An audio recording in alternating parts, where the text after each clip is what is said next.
প্রিয় দর্শক, আসসালামু আলাইকুম। আজ কয়দিন বিশেষ করে 5 আগস্টের পর যা দেখছি, যা হচ্ছে রাস্তার যে কোনো প্রান্তে, ঢাকা শহরের এই প্রান্তে ওই প্রান্তে, বাংলাদেশে ওই দাবি সেই দাবি, বিভিন্ন দাবি নিয়ে আপনার মিছিল দিচ্ছে। শিক্ষকরা দাবি আদায়ের জন্য জাতীয় প্রেস ক্লাবের সামনে যারা অতীতে মিছিল করেছে, 5 আগস্টের আগে মানববন্ধন করেছে, তাদের মিছিল ছিল, তাদের মিছিলের ধরন ছিল এমন, মা হাসিনা, বেতন ছাড়া বাসিনা, জাতীয়করণ ছাড়া বাসিনা, জয় বাংলা, এরকম স্লোগান দিত। তো আমি তাদের মাঝে মধ্যে জিজ্ঞেস করি, আপনারা তো আগে নিরপেক্ষ ছিলেন না, যেসব মিছিল দিয়েছেন আপনারা, সেই মিছিল দেওয়ার জন্য কি আপনাদেরকে এই কানে কানে কি শেখ হাসিনা বলে গিয়েছিল?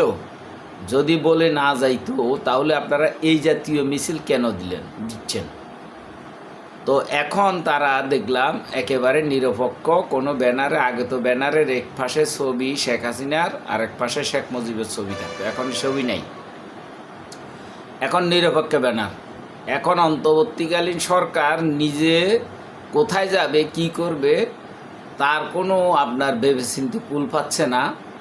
আর এই অন্তর্বর্তীকালীন সরকারের সময় কে বা কারা তাবিজ পরে দিয়েছে শিক্ষকদেরকে এই মুহূর্তে দাবি আদায়ের একটা সুযোগ। কি আপনার এখন আপনার কোনো বৈষম্য মানি নাই, চাকরি আছে, বেতন নাই, শিক্ষক কেন রাস্তায়, এইসব মিছিল করে জাতীয় প্রেস ক্লাবের এখানে আপনার বিভিন্ন রাজপথ কাঁপাচ্ছে।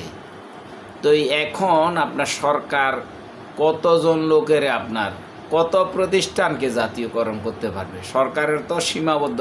গত 17 বছর কারো দাবি আদায় করতে পারে নাই, পূরণ করেনি শেখ হাসিনা। এখন এই 17 দিনে ডক্টর ইউনূস সরকার আপনার পূরণ করে দেবে, এই আশায় তারা এক একজনে এক এক রকমের দাবি নিয়ে, মানে দাবির আর শেষ নেই এখন যে পরিস্থিতি দেখতেছি। তো একটা আলোচনার আমি দেখলাম, ডক্টর ইউনূস স্যারও বলেছেন এখন মানে সবার দাবি এখন পূরণ করতে হবে। এখন আমাদেরও তো সীমাবদ্ধতা আছে, আমরা নিরুপায় হয়ে করে দিচ্ছি এরকম বলতে আমরা বাধ্য হই। অথচ তিনি বললেন আমরা 17 বছর শেখ হাসিনা এই আগের গত সরকারে কোনো কিছু পূরণ করে দেয় নাই বা তাদের কোনো দাবি মেনে নেয় নাই। এখন এই সরকারের কাছে সকলের আবদার শুধু দাবি মেনে নিত। কত দাবি চিন্তা করেন, কত দাবি আমরা পূরণ করতে পারবো? স্যার এরকম একটা কথা বলেছেন। তা আমারও কথা হচ্ছে যে কি, সরকার কি নির্বাচন করবে, না সংস্কার করবে, না চতুর্দিকে বৈষম্য বিরোধী ছাত্র আন্দোলনের নাম দিয়া যা হচ্ছে সেগুলো সামাল দিবে সরকার? এই অন্তর্বর্তী সরকার 17 দিন বা 1 বছরের জন্য বা আসছেন একটা সুষ্ঠু নির্বাচন দেওয়ার জন্য, কিন্তু কেউ মাথা ধরছে না বা ধরলেও মাথায় নিচ্ছে না যে নাহলে এই সরকার তো আমাদের এইসব দাবি পূরণের জন্য এই সরকার